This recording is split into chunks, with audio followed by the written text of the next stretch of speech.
We are proud to present the candidates for graduation of the elementary level.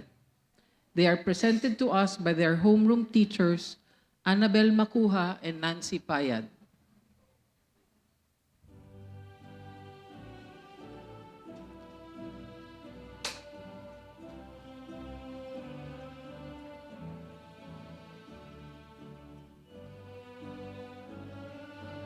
Ed Fernando Luis L. Agustin.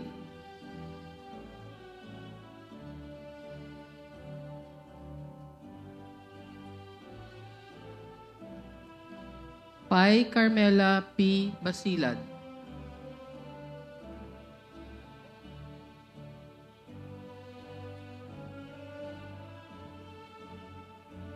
Sofia Jennifer M. Bustos.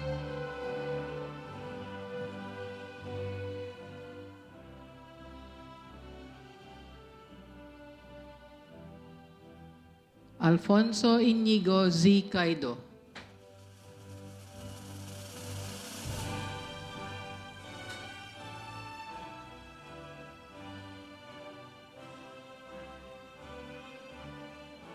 John Bernard Z. Coloma.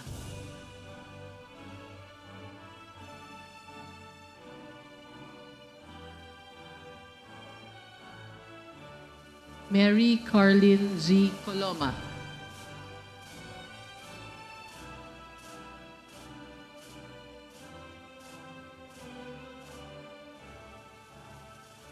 Joaquin Lorenzo M. Coronel.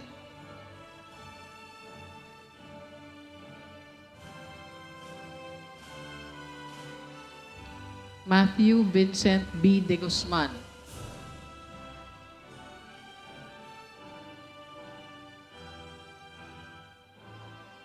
Mark Daniel T. De Vera.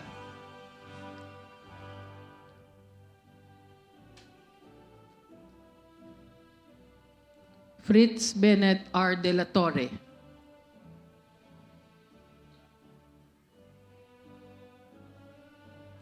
Lucia Emilia P. Domingo.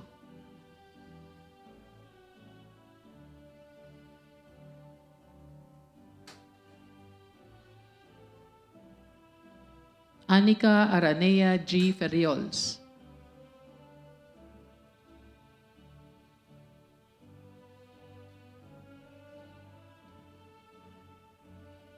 Julia Ananda B. Garganchel.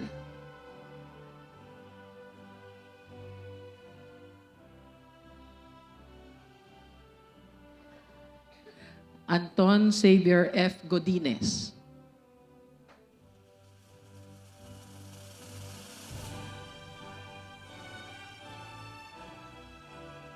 Joseph Jeffrey S. Hechanova.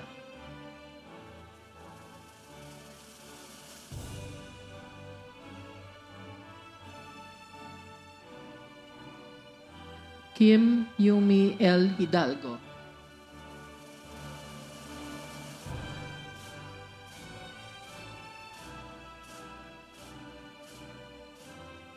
Carlos Angelo Eliscopides.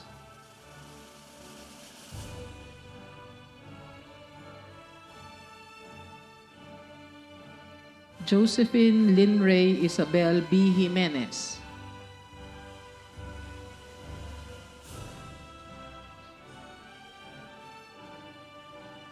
Marcos Uriel B. Jose.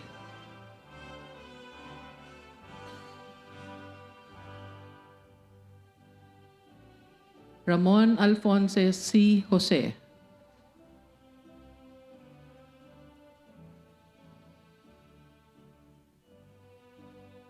Arabella Z. Zoe Z. Joven.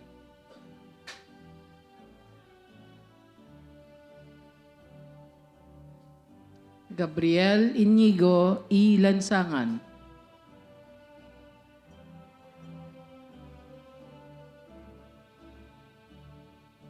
North E. Laurel.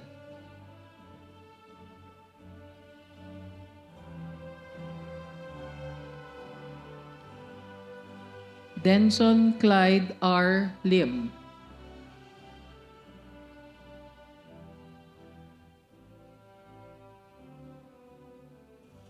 Chandler Lee T. Law.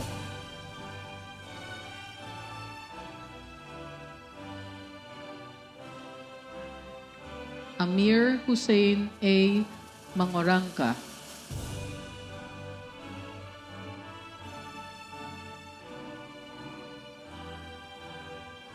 Jose Alejandro I. Oquiniena.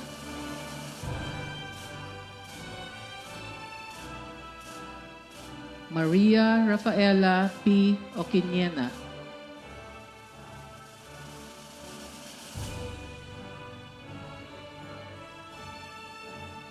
Moses Juan R. Padilla.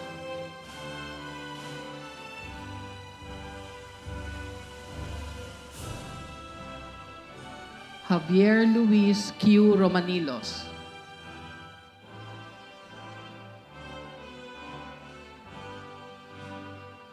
Ramon Lorenzo Q. Salazar.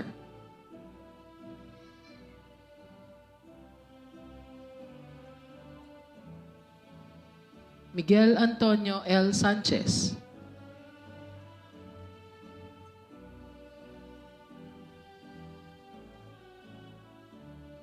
Miguel Antonio F. Celine.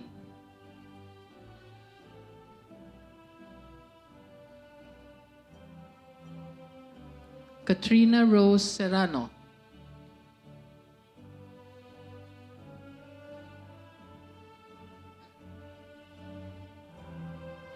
Jillian Margaret B. Sunglao.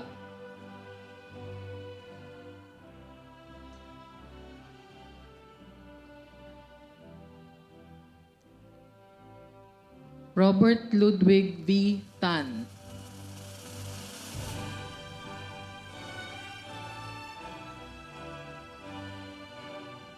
Sebastian Lorenzo M. Vargas.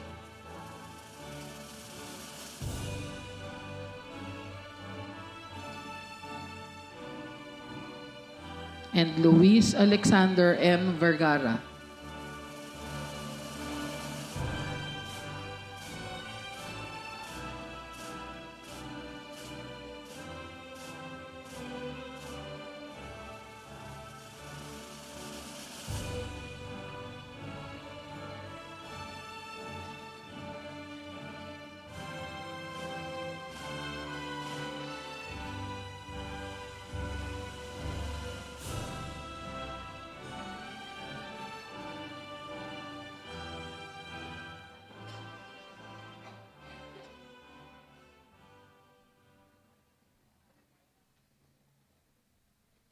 Ang lahat po ay tumayo para sa pambansang awit.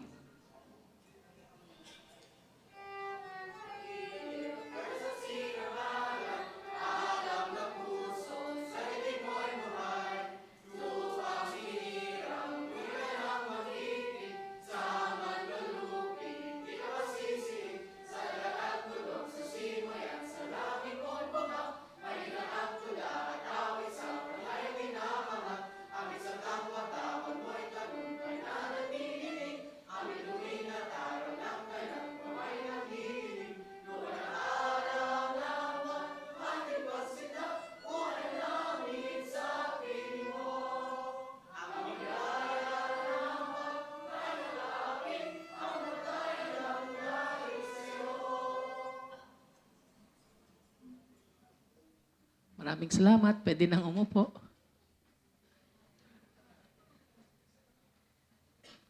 Good afternoon, parents, relatives, and guests.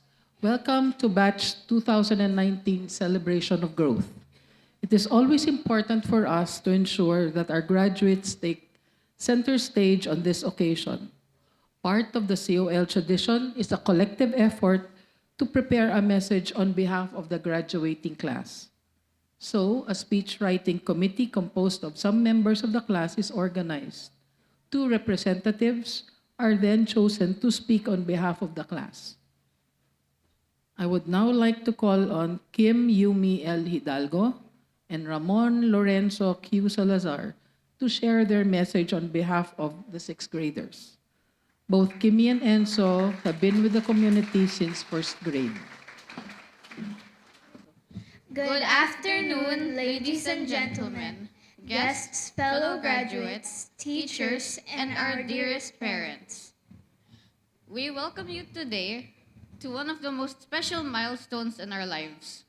We have accomplished so much, and we have all worked hard to be here. To our dear parents, your hard work has surely paid off, and we hope this is worth all the sacrifices you have made for us. From the day we were born, you have done nothing but guide us and help us get to where we are now. Let us start with our first day in COLF. We did not know what was in store for us, but from the first day, we always did things together. We never had to face things alone. There was always someone to play and talk with. We remember fun times playing with the blocks or at the dramatic corner or sandbox. We remember making things together out of cardboards, paper, Play-Doh, and an assortment of junk materials. We remember the monkey bars, the slide, and the Bahay Kubo, where we had lots of opportunities for dramatic play. Whether we played or created things, we did these with one another. And this is where our early friendships began. We learned to care and share.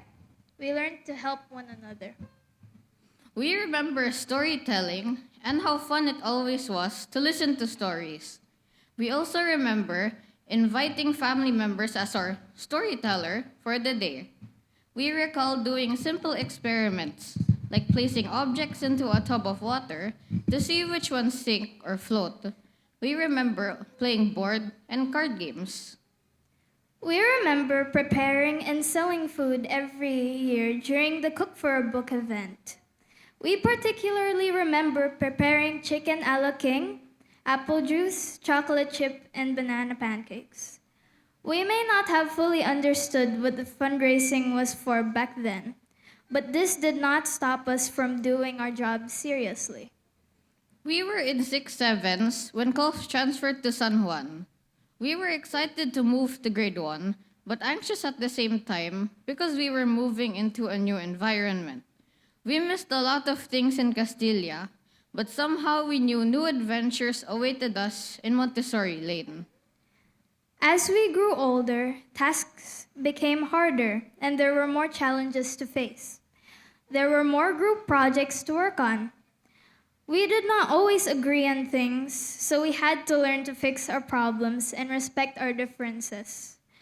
COLF taught us to learn to work with different people and value the contribution of each one.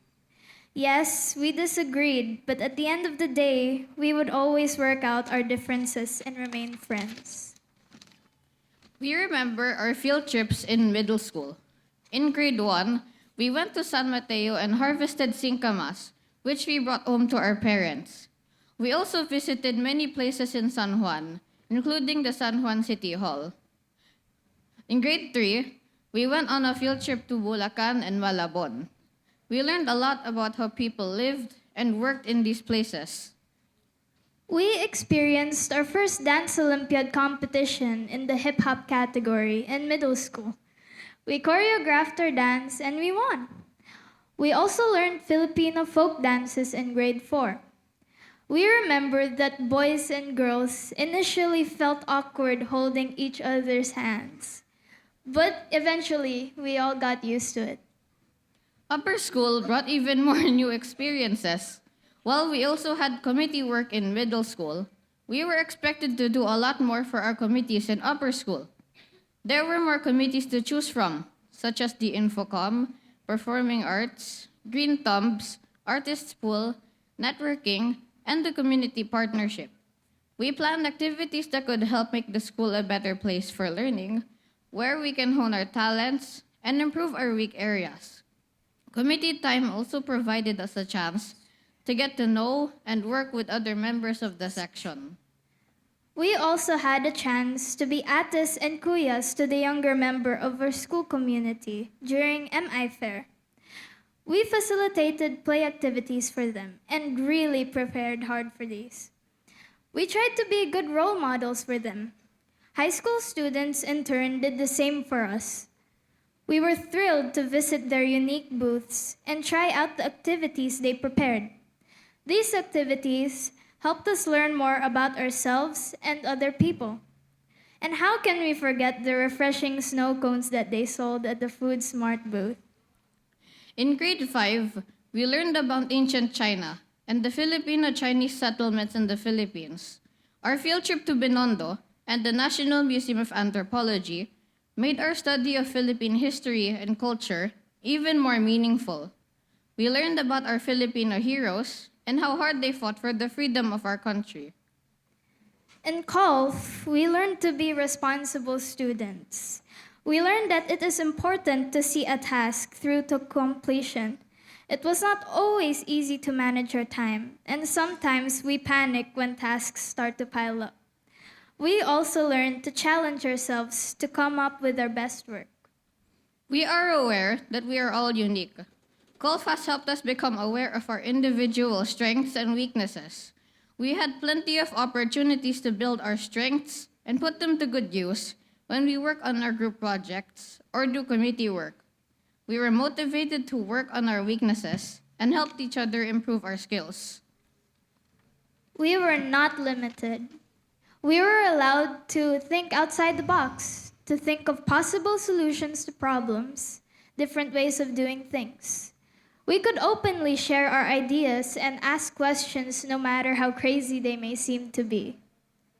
We always have someone to play with, hang out with, talk to, or share food with. It may not always be with the same people. Misunderstandings happen, but we have learned to resolve our conflicts and remain friends with one another. Our experiences have taught us that it is never just an I or me. There is always we and us to think about. We have learned that fighting is not the solution to any problem. We learned that there are always two sides to a story, and we have to keep an open mind when we try to resolve our conflicts. We also learned to listen and understand one another. In the process, we discovered our capacity to understand and solve problems maturely.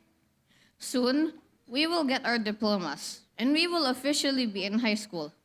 Our message to our fellow graduates is to follow your dreams and work hard for them. Do not let the negative things bring you down. Do not be ashamed to keep trying when things do not work out at first. Doing what you love will help you succeed in the future. Always believe that you are important and that you can keep improving. Continue to help others, but do not forget to help yourself first. As we go our separate ways, let us take with us memories of the crazy and fun things we did and the lessons we have learned together and from one another. We thank you, fellow graduates, for all the love, encouragement, guidance, and support. We have gone through so much together and made it to the end. Despite all the fights and arguments, our friendships have remained strong. We would not have gotten to where we are had it not been for our teachers and, more importantly, our families. We would not have made it without your encouragement, guidance, and love. Even your long lectures, when we had to be reprimanded for things we did wrong, inspired us to become better people. Thank you so much. We would like to thank our teachers, ates, and kuyas who were there for us whenever we were sad and anxious and overwhelmed by the tasks we needed to do and problems we needed to solve. Thank you for being there for us from the first day we entered the COLF doors, when we were still scared and anxious about being in a new school. You have always been there to guide us. We consider you our second parents. We thank you so much. And last but not the least, we would like to thank our parents. You have shaped us to be the best version of ourselves. We would not gotten anywhere had you not been with us, loving, guiding, helping, hugging, and nagging us. We will continue to work hard, to learn, and to be kind, good people you can be proud of. Thank you. Thank you. Thank you, Kimi and Enzo. We would now like to award the diplomas to the candidates for graduation of the elementary level. Kita mo, pumapalakpak na, wala pa eh. In recognition of this partnership with us throughout your child's life and education, it has been our tradition to invite parents to accept the diploma from a representative of COLF and give it to your children. This symbolic gesture is meant to reaffirm our belief that your child's education has been a collaborative effort between your family and the staff of the Community of Learners Foundation. We would like to request the parents of the candidate to come forward when their child's name is called. Teacher Jingjing Pascual, our Assistant School Director, will award the diploma to the parents, who in turn will award this to their child. Teacher Jing will be assisted by Teacher Joy Castel, our Upper School Coordinator. May we request the parents to stand beside their children on this side. For the past years, we have presented awards that were based on specific criteria developed by a committee composed of teachers and administrators. These individual student awards are consistent with the multiple intelligences framework that underpins our educational system. These awards also reaffirm our commitment to inclusive education. COLF, as a pioneer of inclusive education, believes in the need for broader criteria for giving special recognition to students who exert the extra efforts and demonstrate the commitment to further nurture their gifts and intelligences, and in the process are able to achieve outstanding work or demonstrate excellence in their respective areas of strength. After years of observing and witnessing the development of our young students, we would now like to give special recognition to those students who have continued to make the extra effort to nurture their gifts and intelligences. May I request teachers Fe, Nancy, Annabelle, Annalyn, and Anto to assist in presenting the special awards. I would also like to call on Teacher Feni de Los Angeles Bautista, our school director, to present the Community of Learners Academic Excellence and Achievement Award and the Gawad Batang CL Award. Ed Fernando Luis L. Agustin. Bodhi will be receiving the Gawad Batang CL.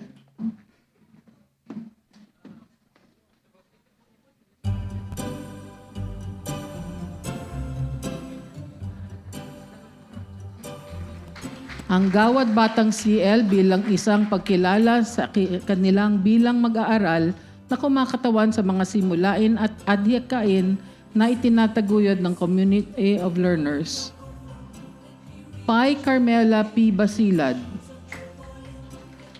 Pai will be receiving the Community of Learners Academic Excellence and Achievement Award. For consistently striving for excellence and high standards of academic achievement in mathematics, science, language arts, social studies, and the performing arts, music, and dance. Pai will also be receiving the Gawad Batang CL.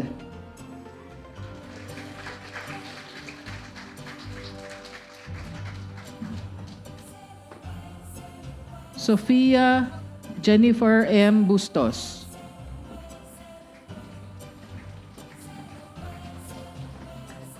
Sophia will be receiving academic awards in language arts, English, and the visual arts.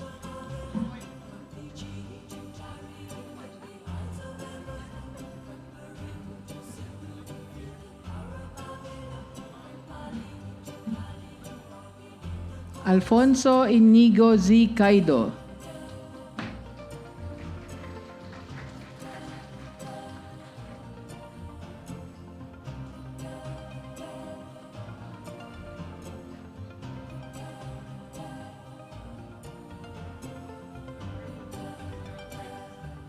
John Bernard Z. Coloma.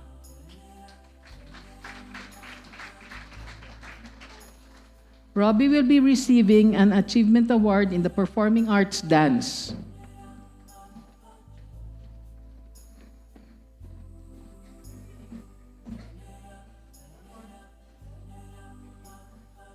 Mary Carlin Z. Coloma.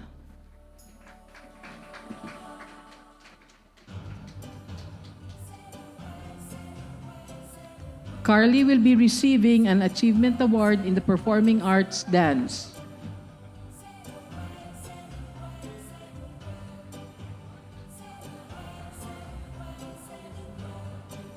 Joaquin Lorenzo M. Coronel.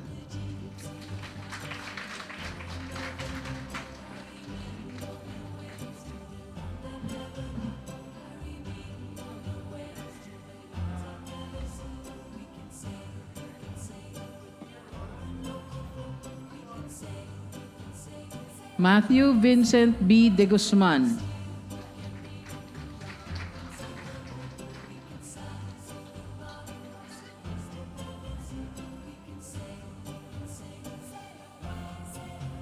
Mark Daniel T. De Vera.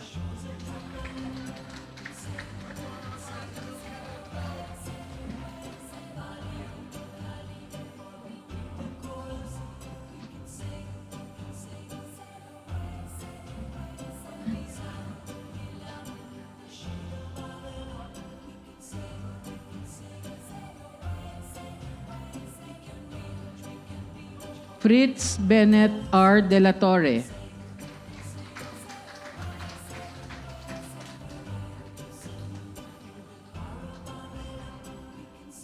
Bennett will be receiving an Achievement Award in the Performing Arts Dance.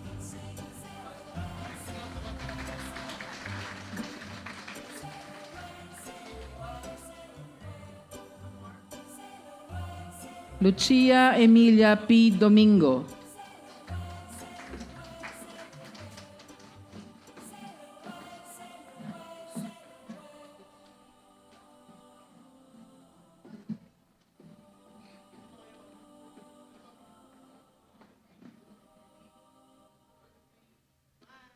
Anika Aranea G. Ferriols.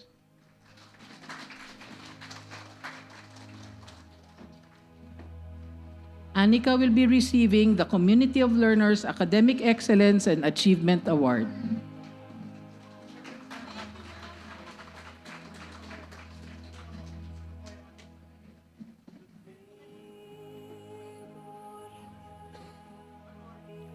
Julia Ananda B. Garganchel.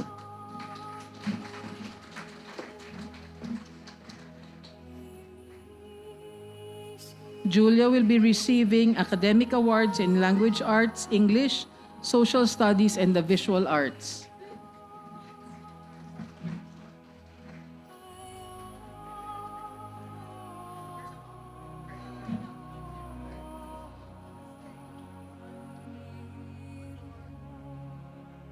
Anton Xavier F. Godinez.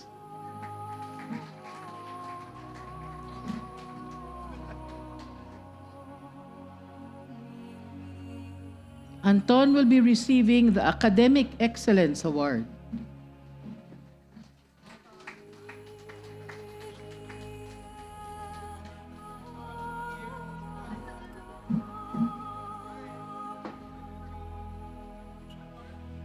Joseph Jeffrey S. Hechanova.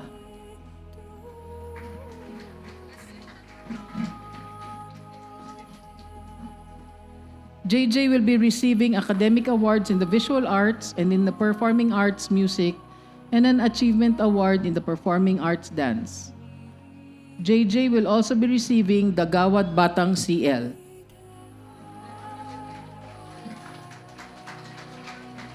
JJ, meron pang isa pa.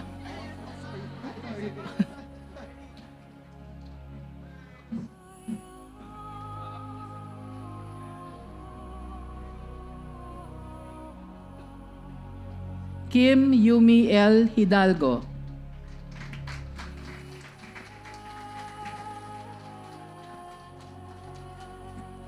Kimi will be receiving the Community of Learners Academic Excellence and Achievement Award. She will likewise receive the Gawad Batang CL.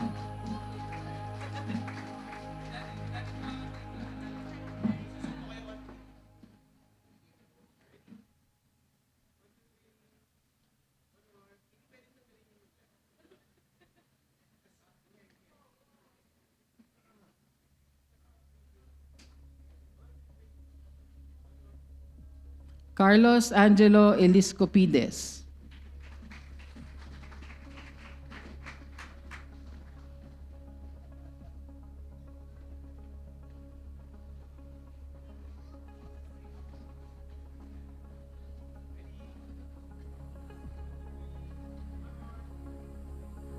Josephine Linray Isabel B. Jimenez. Gian will be receiving an Achievement Award in the Performing Arts, Dance, and Music. Gian will also be receiving the Gawad Batang CL.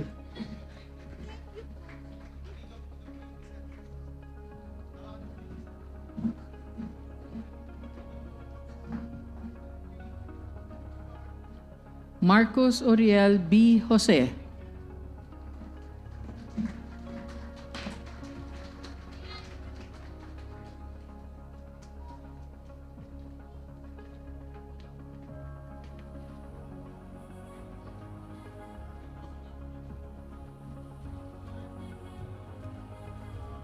Ramon Alfonso C. Jose.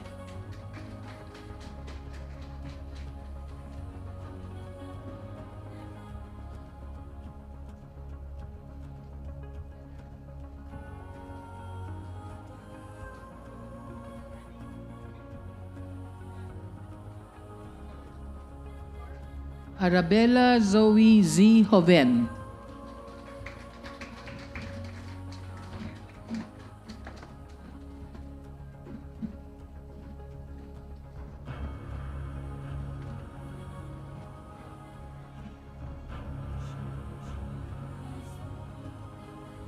Gabriel Inigo E. Lansangan.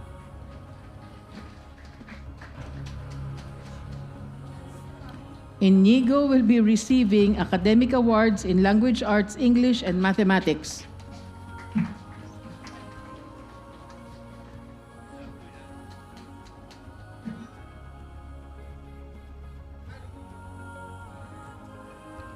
North E. Laurel.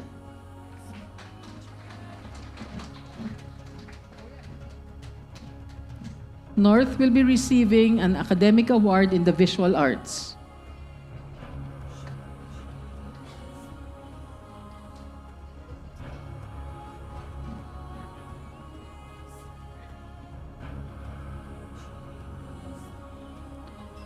Denson Clyde R. Lim.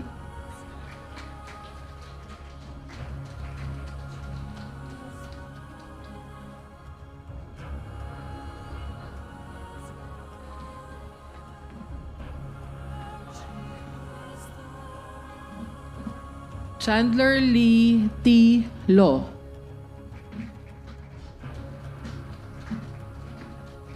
Charlie will be receiving an Achievement Award in the Performing Arts Music.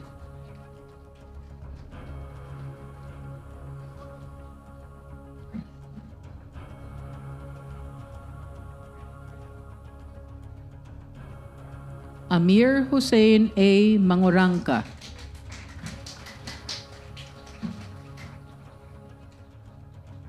Amir will be receiving an academic award in the visual arts and an achievement award in the performing arts dance. Amir will also be receiving the Gawad Batang CL.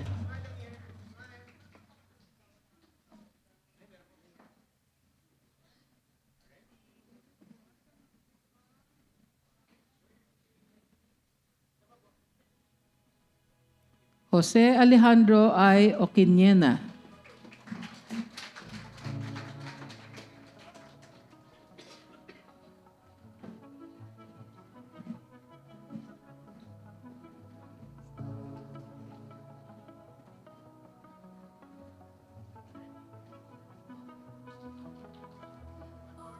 Maria Rafaela P. Oquinena.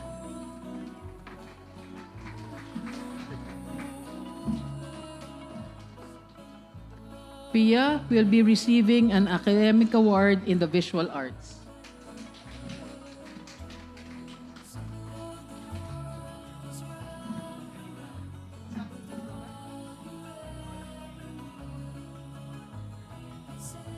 Moses Juan R. Padilla.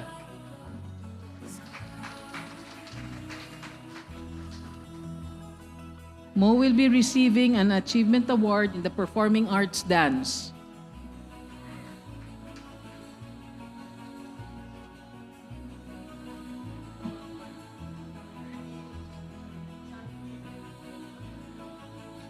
Javier Luis Q. Romanilos.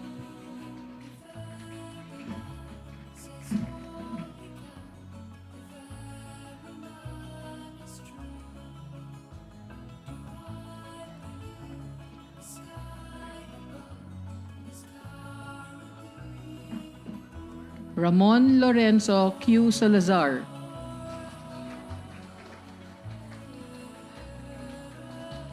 Enzo will be receiving academic awards in language arts, English, and social studies. He will also be receiving the Gawad Batang CL.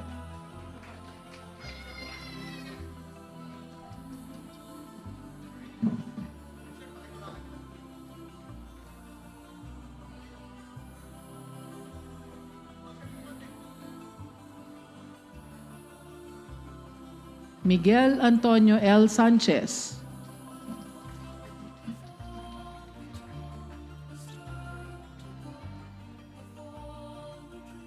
Miggy will be receiving academic awards in visual arts and sports.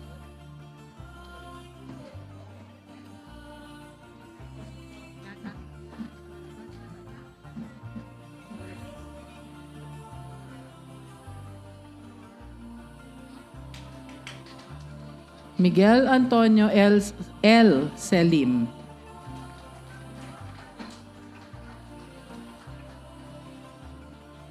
Miko will be receiving an achievement award in the performing arts music. He will also be receiving the Gawad Batang CL.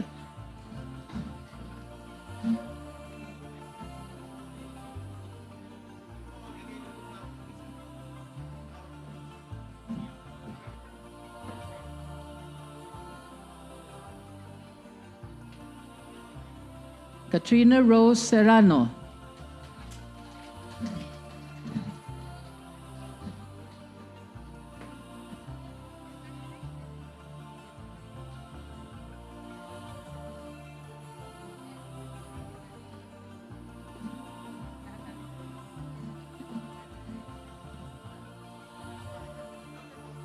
Jillian Margaret B. Sunglao.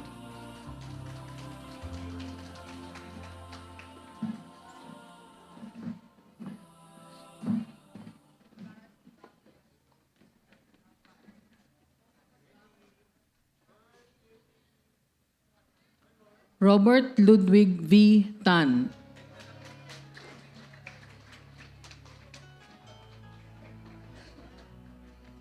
Ludwig will be receiving academic awards in mathematics and visual arts.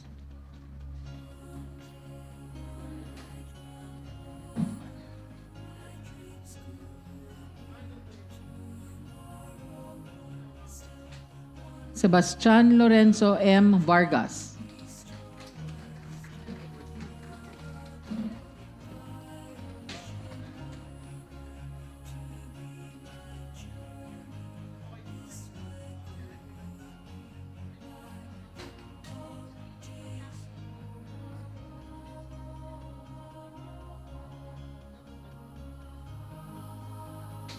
Luis Alexander M. Vergara.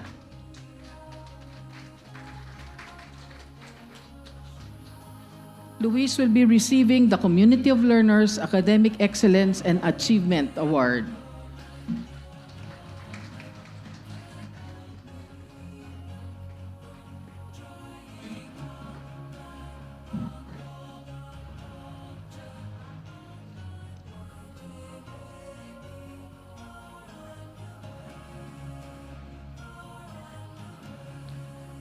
Ladies and gentlemen, the graduates of the elementary level.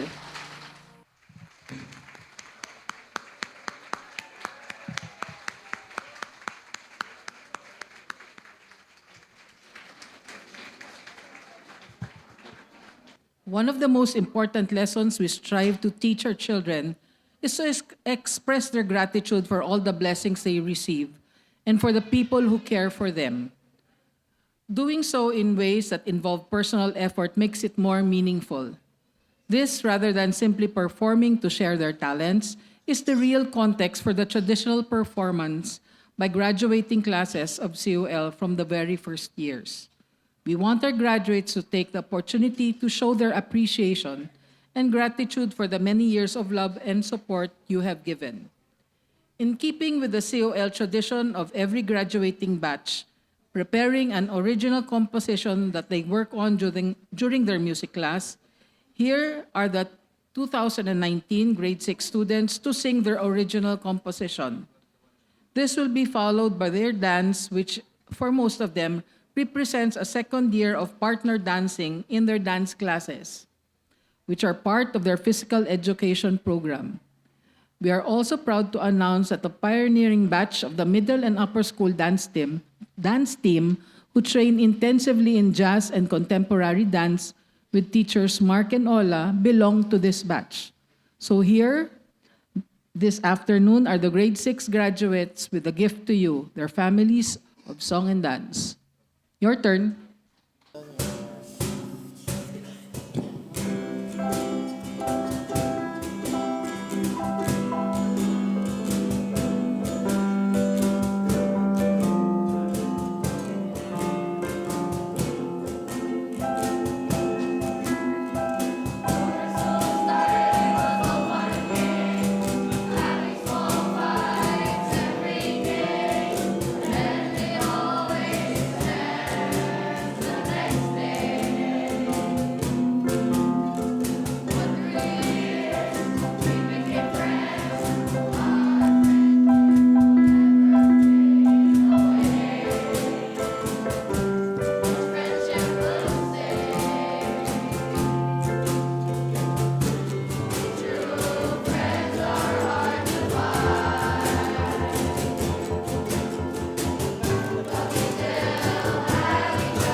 pull you down, but not this time.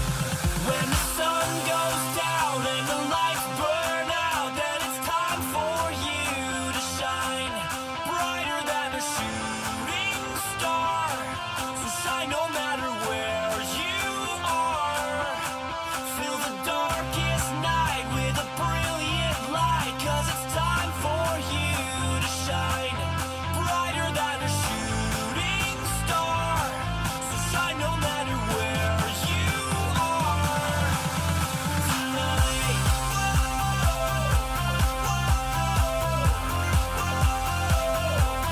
brighter than a shooting star. Shine no matter where you are. Tonight, gaze into my eyes when the fire starts, and fan the flame so hot it melts our hearts. Oh, the pouring rain, we'll try to put it out, but not this time. Let your colors burn and brightly burst into a million sparks that all disperse and illuminate a world that'll try to bring you down, but not this time. When the sun goes down and the lights burn out, then it's time for you to shine brighter than a shooting star. So shine no matter where you are. Fill the darkest night with a brilliant light, 'cause it's time for you to shine brighter than a shooting star. So shine no matter where you are. Tonight,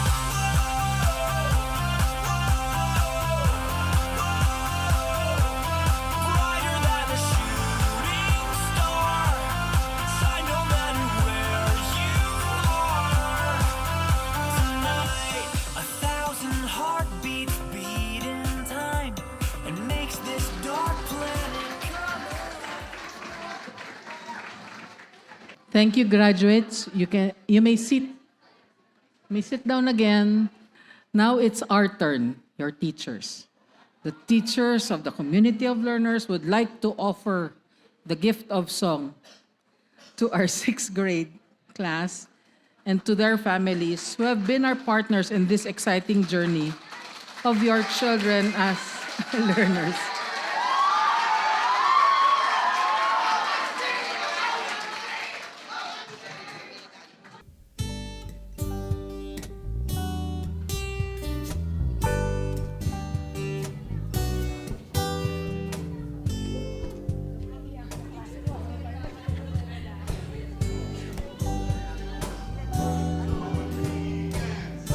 Kailan lang ang mga pangarap mo'y kay hirap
To conclude our program, the graduates will sing the Community of Learners song.